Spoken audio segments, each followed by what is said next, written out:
ามเด้อมาแล้วแต่ทำงานนะวัดมาเมื่อใดมาเมื่อใดที่2-3 มื้อนั่นแหละ2-3 มื้อละเมื่อใดแต่งงานนะเฮ้ยลูกบ่ฮู้ว่าสับ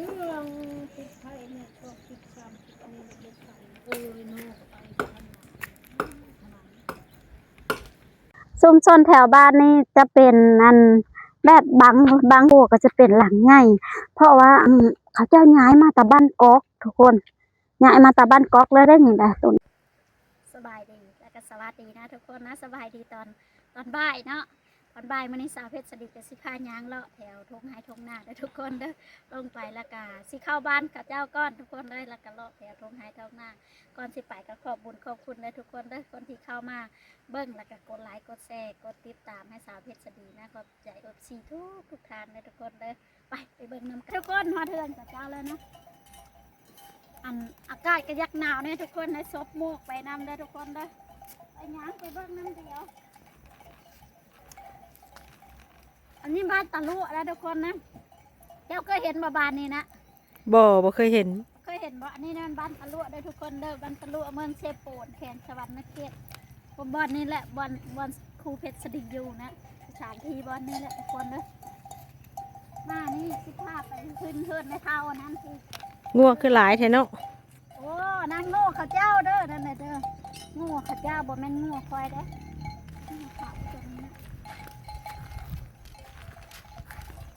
ค่อยมากับกระตาคูดใหญ่เด้อตัวนี้นะกระตาค่อยสานเองเด้อนี่เด้อเจ้ากระสานเป็นบ่กระตานี่นะเป็นเอ้าเป็นได้คุณนะกระทำคู่คุณนะอันจักปีเด้อนี่นะที่กระโม่นี่เขาใช้2 5ตัวแล้วน้องมันเนาะน้องกระโม่นี่5ตัวแล้ว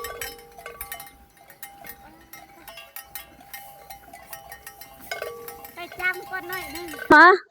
ก่อนแซมก็ก่อนแซมบ่นะก่อนแซมนั่นแหละเตือนี่แต่ย้อนบันนะชวนบ้านอันบ่จะแลนะโอ้ยบ่ดงก็ไปลิ้นบ่มันเอ็ดหยังมื้อนี้น่ะฮะมันอยู่เฮือนนั่นบ่มื้อนี้มันอยู่เฮือนงัวมันก็บ่เลี้ยงเนาะนั่นจ้าสิให้ละหันเลี้ยงงัวเด้อมื้อนี้เด้อค่อยสิไปบอกมันเด้อมื้อนี้เด้อบอกให้มันเลี้ยงงัวเด้อก่อนเลี้ยงบอกมันก็บ่เลี้ยงบ่อย่ามันบ่ได้มีเวลาเลี้ยงดอกงัวนะอย่ามันเฮ็ดอันอื่นมันเกี่ยวข้าวบ่เขาเกี่ยวดิมึงมาแล้วละเกี่ยวข้าวนะ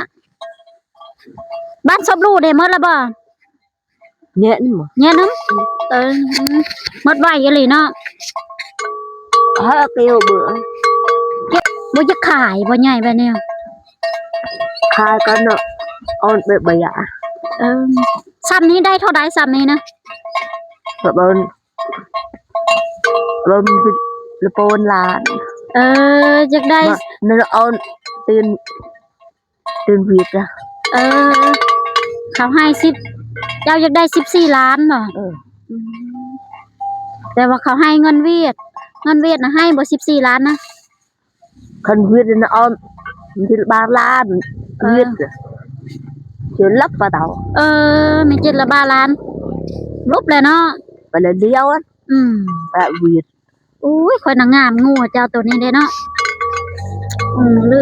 อันกระเพาะคือปังน่ะออกไปดูโทเนาะ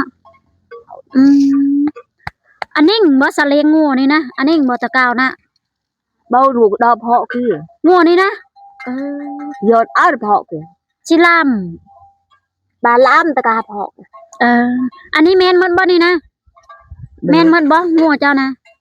เพราะตัวเดียวนี่บ่มานำเลยจ้ะมานำมีตับตัวเยอะตัวนั้นของเขาบ่ตัวนั้นนะคนใหญ่เลยเหรอเบิ่งทุกคนไอ้งูเราพี่ลูกแต่ใหญ่เลยเหรอเนาะมันอยู่น้ำงูไผสาอยู่น้ำงูเขาอันนิ่งบ่เบานะอยู่ผู้เดียวมันตัวนี้นะโยนไปเตะงูมันอยู่พุ่นงูมันอยู่หัวผู้พุ่นบ่อยู่สวนพุ่นบ่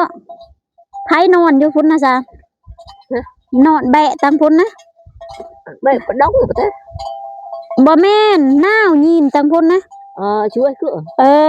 บากเนาะบากจ้วยแบะพุ่นนะลุงนั้นลุงผู้ชายนั่นนอนพุ่นเนาะ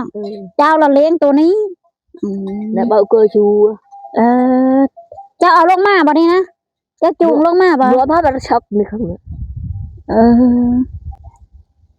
Ăn cái bút mà này thì chưa sọc. มันส้นบ่ส้นกัน งูเราส้นกันเนาะ Ăn thon này không à. มัน Ăn nuột cửa như nữa. หนูเฮาก็เตาเรือไป ว่าใบหูมันจนนั้นเลยโอ้เข่ามันทึได้ขนาดเนาะเข่ามันทึงูล่ะทุกคนไอ้ป้างูตัวใหญ่ก็เลยรอโอ้ยเป็นตะแพงเนาะใหญ่พิลึกพิลั่นทุกคนเลยป้าหมดหนาว ฮะมันจะกินน้ำละ อันเต็มน้ำมัน มันจะกินน้ำไปหาน้ำมาให้มันกินซะเด้น้ำบ่แม่นอยู่ทางพี่บ่น้ำอ่ะส้นบานแล้วเด้มาวันนี้จะมีอันบอนทางเข้าสุขศาลานะทุกคนอันนี้ปลายบอนนี้เด้อทุกคนเด้อมาเบิ่งบอนนี้ปลายสุขศาลาทุกคนเพลงสวรรค์เขตนะอันนี้กลุ่มบ้านเจียงตูบทุกคนเด้อคอยอยู่ในบ้านตะโลเนี่ยขึ้นกับกลุ่มบ้านเจียงตูบทุกคนเห็นปลายบ่ทุกคนว่าปลายเด้อปลายใหญ่ๆเลยสุขศาลาเด้อทางนี้เด้อทางเข้าไปนี่จะเป็นสุขศาลาตอนนี้เป็นสุขศาลานะทุกคนนะเด้มันมี3แยกอยู่บ้านนี้แหละ3แยกบ้านนี้ทางไปห้านเป็นสุขศาลามาทางที่จะเป็นขึ้นไปทางที่นะบ้านลากบ้านก๊อกและกับบ้านนั่นเจียงตูบนะขึ้นไปทางที่นะแล้วก็ไปทางสายเด็ดลาเวียดเลยก็ไปค่อยว้าวผิดทุกคนนะขอโทษขออภัยเส้นทางบ้านสาวคู่เพชรสดีเคยเที่ยวกาสิเป็นแบบนี้แล้วทุกคนเป็นเส้นทางหินแบบนี้นะไปย่างไปเบิ้งทางพี่ก่อนมาย่างมาเบิ้งทางพี่ก่อนนะทุกคนนะอันนี้สิพาเลาะไปเบิ้งฮอดทูนอเทินผู้สาว 2-3 คนนะทุกคนอยากเห็นน้ำเดียวบ่อยากเห็นบ่เจ้ากะพาไปเบิ้งผู้สาวเด้อมื้อนี้เด้อมื้อนี้บ่ต้องขี่รถบ่ต้องใส่น้ำมันมันเปลืองเนาะมื้อนี้ย่าง2 ขาเลยมื้อนี้ย่าง2 ขาไป2 ตีนทุกคนเลยชุมชนแถวบ้านนี่จะเป็นอันแบบบางนี่กับตอนนานี่จะเป็นหลังน้อยทุกคนนะบางครอบครัวก็จะเป็นหลังใหญ่เพราะว่าเขาเจ้าย้ายมาแต่บ้านกอกทุกคน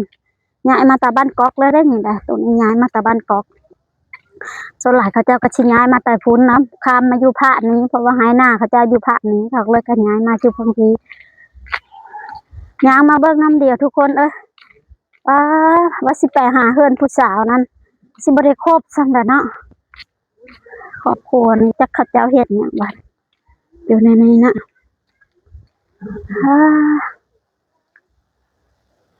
ไปทางนี้ต่อนะทุกคนนะเพราะว่ายังบ่ทันได้ฮอดเด้อเฮือน3 สาวเด้อพูนเฮือน3 สาวยังอยู่พุ่นยังบ่ฮู้ว่าเขาเจ้าเฮ็ดหยังบ่ฮู้ว่าจะเขาเจ้าเฮ็ดหยังไปเบิ่ง3 สาวไปเบิ่งเชิญ3 สาวนํกันนะทุกคนนะไปกับกระตาคู่ใจไปใส่กับค่อยสิบ่ได้ปลาเด้อกระตาเลยเด้อนางวัดมาแล้วไปทำงาน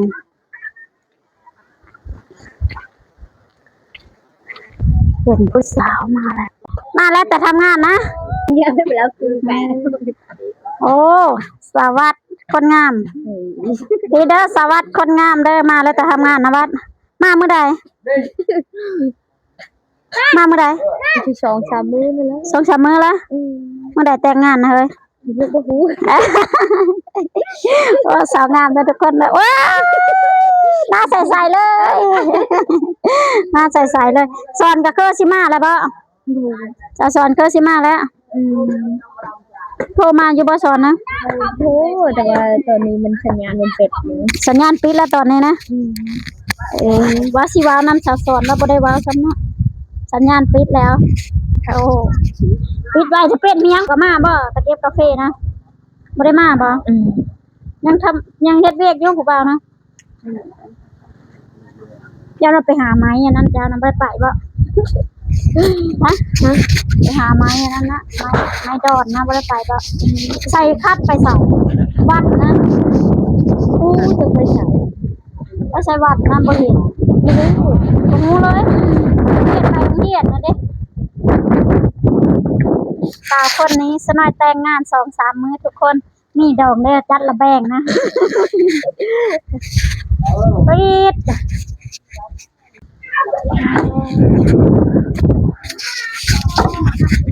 ยังพากันซื้ออยู่บ่นี่นะ ลงมาลงเลยไอ้เอ้ยไปนี่ ปนฮะ ไอ้เล็กขึ้นมือนี้ เลขนะยังบ่ทันได้ขายถ้าสัญญาณมาก่อนแล้วสิมาขายให้โลเท่าไหร่แล้วเดี๋ยวนี้น่ะยัง 3,500 อยู่บ่เออ ไปเลยเดียว โอ้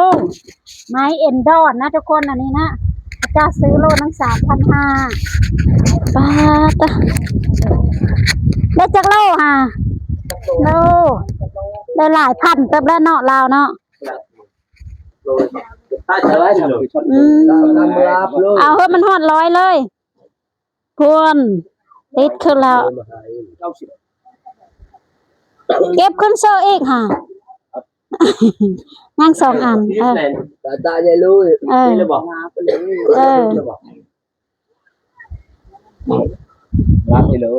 ให้ดูอะไรพอดีเลยเอามาเซอร์อีกค่ะพอดีสักหน่อยโยกเขาเอ้ยเยอะกระต่ายนะโอ้ลงไตเรียวอันไตไม่ก่อยอ่ะไว้ไรก็ตกเลยตาดูน่าชัดขนาดนั้น100 โลกับอันนั้นตาให้กันตาดูให้ตาดิ้งให้ไปซิเลอร์เด้ไปซิเลอร์พะเลอโอ้ยแม่เฒ่านี่เราก็ไปน้ำกันอีกหาพักนอกบ่ไปซะเฮาก็สิไปหาพักนอกน้ำเดวแหละไปหาพักนอกน้ำข้าวเจ้ากันทุกคนเลยหาพักนอกอิดบัดลงมาก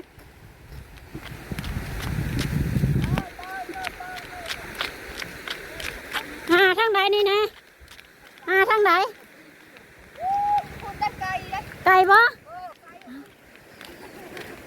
ไก่แท้เพิ่นตำรวจผู้โอ้ยันมาแถวนี้ได้เพิ่นตำรวจพุ่นอีกเอามาลายๆเนี่ยเด้อมาเห็นภาพธรรมชาติทุกคนเลยโอ้ยสมาสวยสดงดงามมาบ่หาเฮือน3 สาวไปแล้วทุกคนเอ้ยเห็นขี่รถออกไปกินนี่จักตัวสไปใส่แล้วสงสัยเราไปหาโทรศัพท์กับพระนั้นจะเป็นสวนมันต้นพระเจ้านะทุกคนอ้ายคุณบรรยากาศทุกคนเลยสว่างตะวิวงาม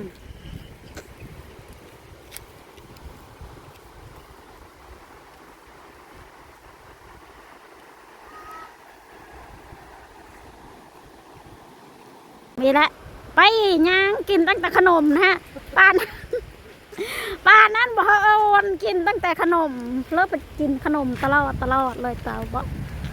โอ้อาม่าจะใช้ขนมกินแล้วว่ารักของเจ้าคู่โอ้ยรักของในคู่เด้อเจ้านี่เด้อบ่ได้เด้ออยู่ชั้นเทิงขาวๆตัวนั้นสิเป็นห้องการตาแสงนะทุกคนนะห้องการตาแสงห้องการใหญ่ๆเลยน้ำห้องไหลลงมาน้ำเซน้อยเดอะตูมเด้จุดสุ่มทุกคนเอ้ยจุดสุ่มบ้านแจงตูกนั่นเลย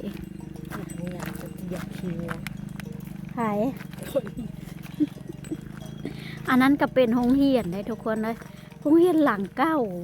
ที่ค่อยเลยย้ายขึ้นไปอยู่พุ่น